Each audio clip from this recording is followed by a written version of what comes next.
New this morning, commuters using the I-25 Paseo del Norte interchange, listen up. There are some new changes there this morning. The I-25 southbound frontage road from Paseo del Norte to San Antonio is reduced down to one lane only.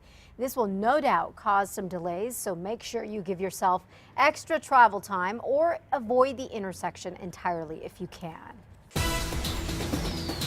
And happening now, authorities from Washington state are urging everyone in New Mexico to watch out for a missing teen who is thought to be in danger traveling with a man in his 20s. That girl has been missing for 5 days now, and investigators think she was in Albuquerque this weekend. Monica Helberg here is just 16 years old. She's been missing from Washington since last Thursday. Now, investigators think she is with this gentleman, Logan Moncada, and the girl's family doesn't think she went on her own.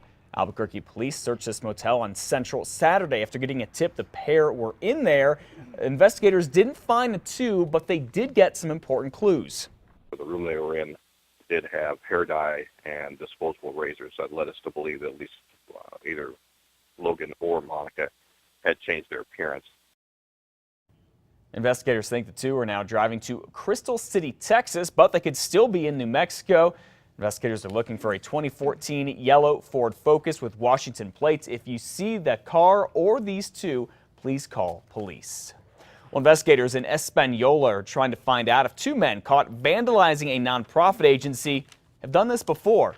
Take a look. Here's some surveillance video from Las Cumbres Community Services Center. It's showing two men breaking in, dragging around some computers, bashing them with rocks. Unbelievable. The two guys left tracks that led police straight to them. Now detectives are calling Julian Gallegos and Robert Garcia persons of interest in two other cases. One of them at this elementary school and another at a community center just down the road.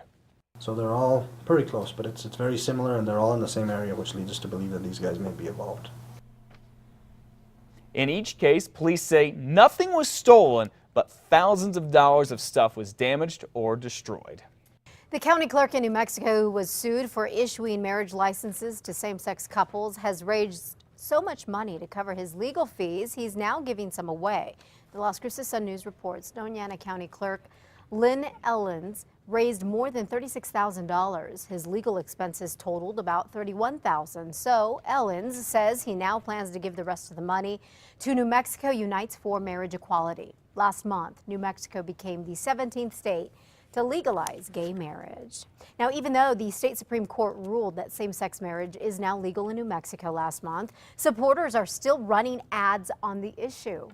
We're already in a situation where most families understand the importance of marriage, that marriage matters, and support the right to get married.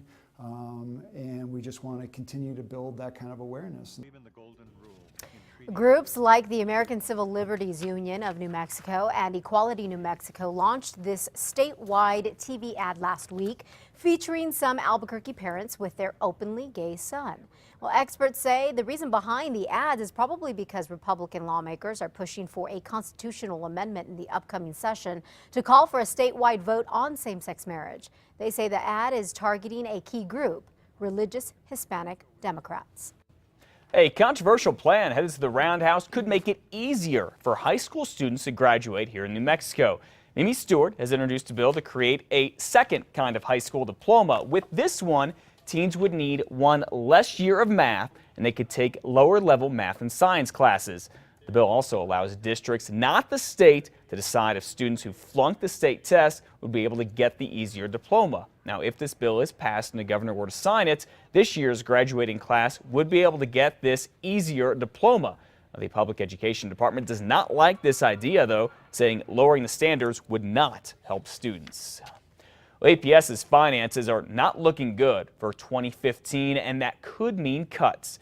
APS Superintendent Winston Brooks met with the school board on Friday to take a look at the budget proposals from both the governor and the Legislative Finance Committee. APS is worried the governor's budget revolves around her initiatives, and it says the legislature's budget has too many strings attached, which takes control away from the district.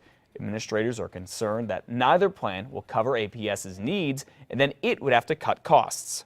We will not have enough funds to cover our Open the Doors needs. We would see a budget shortfall in Albuquerque Public Schools, and we would have to make more cuts or look more at the sustainability study to figure out how we were going to make ends meet. APS also has ideas for its budget with money for hiring more teachers and reducing class sizes. The district wants to bring that conversation to Santa Fe during the legislative session.